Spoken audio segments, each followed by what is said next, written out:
Il mio progetto personalmente è stato sviluppato in collaborazione con l'insegnante, perché il mio è stato un progetto di tesi, dunque non ero l'insegnante principale della classe. È stato svolto con una classe sola, una classe quarta della primaria, di 12 alunni, dunque erano anche pochi.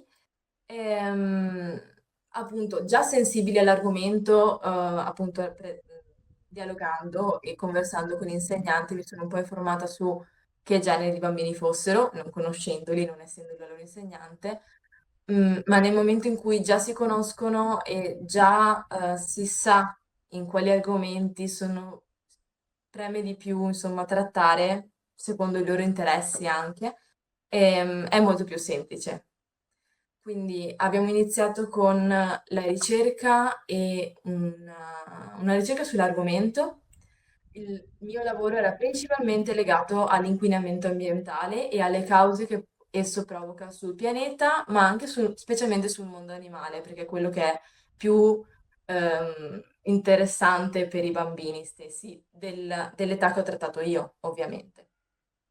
Dopo una ricerca del genere, diversi video per vederne le cause, perché se sono visibili è molto più impattante, quindi riesce meglio tutto il lavoro poi se sono consapevoli di quello che di quello di cui si sta trattando, di cui si sta parlando.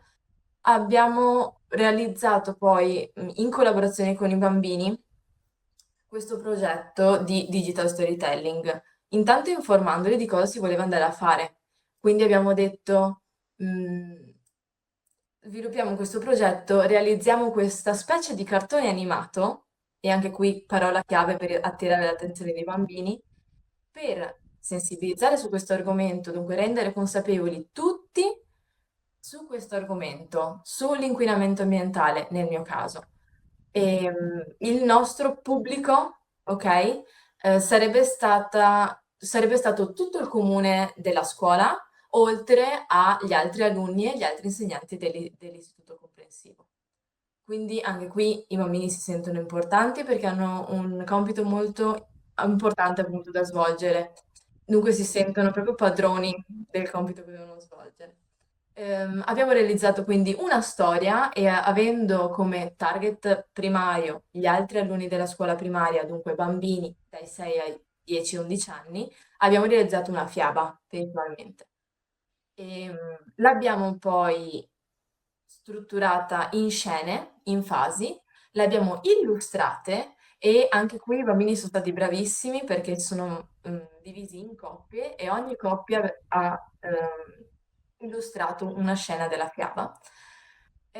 Poi personalmente mi sono incaricata del montaggio, ovviamente, delle scene. In contemporanea a ciò, sono anche entrata di nuovo in classe per registrare le voci dei bambini, perché ci tenevo personalmente, ma anche i bambini ci tenevano, nel mettere oltre le loro mani in pasta anche la loro voce, dunque di metterci proprio se stessi in questo progetto. Dunque ogni bambino aveva una frase da imparare e abbiamo registrato le voci e già qui i bambini sono un attimo interdetti dal sentirsi, perché non sono abituati a sentirsi con i microfoni o comunque la loro voce registrata, è stranissimo per loro. Una volta realizzato tutto e montato sia video che audio, abbiamo fatto una fase introduttiva e una fase conclusiva per spiegare appunto perché ci fosse questo progetto in corso.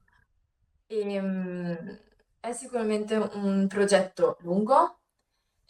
Ovviamente il mio, essendo un progetto di tesi, si è svolto in tempi ancora più lunghi di quello che poteva essere.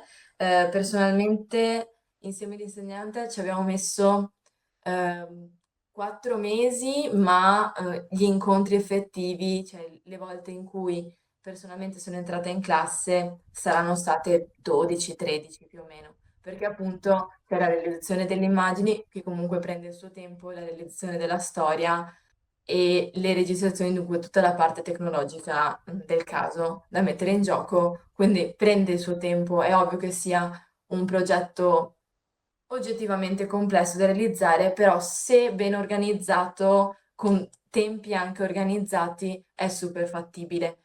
E appunto, personalmente ho trattato l'educazione ambientale in collaborazione con discipline di italiano e scienze, però mi vedo benissimo questa metodologia utilizzata in scuole secondarie, sicuramente con materie di indirizzo sarebbe una realizzazione fantastica, specialmente negli ITIS o cose del genere, argomenti del genere, però anche con una letteratura, storia, geografia, davvero, anche storia dell'arte o comunque arte e immagine, musica, sono davvero, cioè è una metodologia che funziona, attira sia gli studenti, specialmente gli studenti nel mettersi in gioco, dunque li attira veramente a mettere tutti loro stessi in gioco e poi è davvero una soddisfazione sia per noi insegnanti che per i ragazzi o bambini vedere